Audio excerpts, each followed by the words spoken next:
विवाह विच्छेद जो होउची सेटा भाबुथिबे आपण को को लेवल हे थाई पारे। गोटे लेवल आपण देखिबे गोटे केस हिस्ट्री मु कहबा को चाहे जे जड़े बहुत भल टीचर तांकर बापा टीचर थिले एवं पुओ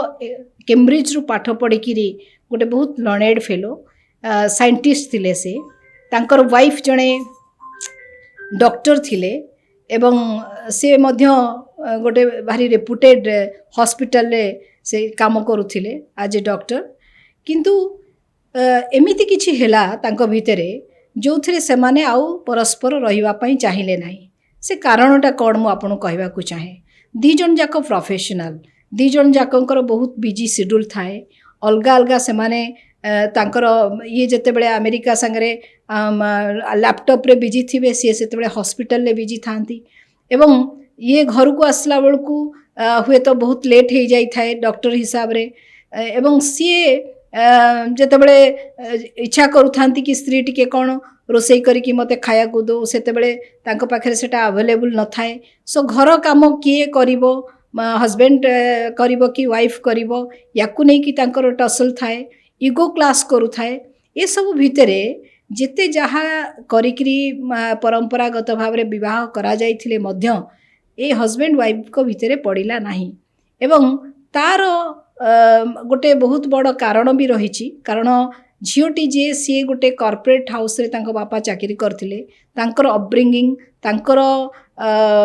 माने जो रहणी सहणी सेटा टिके मॉडर्न थिला आउ ए जो पुओ जे पाठ पढ़िथिले सी तांकर बापा जने टीचर थिले एवं से जने गाँव आसीथिले तेणु तांकर टिके से कंजर्वेटिव थिले। सो दी जन जाकंकर अपब्रिंगिंग पूरा अलगा थिला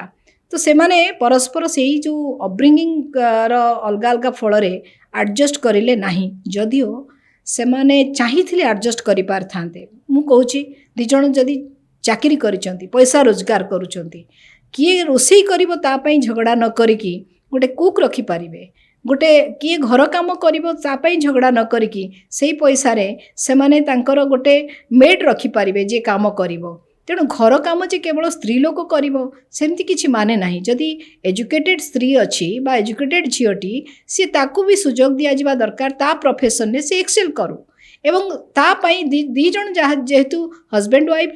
काम करूछंती तांकर जो अधिका पैसा होची सेथिरे से माने मेड रखंतु सेही जगह रे माने भाग्य भलो जे छुआ नथिला जदि छुआ थांता आपण भाबिले से छुआटी केते सफर करि थांता। फाइनली बहुत मु करिला परे भी काउंसलिंग एवं इमोशनली तांको बहुत बुझेला परे भी से माने जदिओ परस्पर रो भलो कथा पांचटी कौन घटी तब जीवन ने कह तांको पचारली से कहिले कौन कौन से माने भलो समय भी कटैचंती कहिले कांदिले किंतु ता परे भी से माने एडजस्ट करि पारले नाही। एटी कोठी प्रॉब्लम रहिला दीटी परिवार भितरे ठीक भाव रे मेंटालिटी मैच कलानी जेहेतु अपब्रिंगिंग एमानक दी जनकर अलगा अलगा सेटा मैच कला नहीं एवं एमाने टू मच मटेरियलिस्टिक हेले जो थी कि जिनस उपरे बेसी गुरुत्व देले पदार्थ उपरे गुरुत्व देले जो मानविक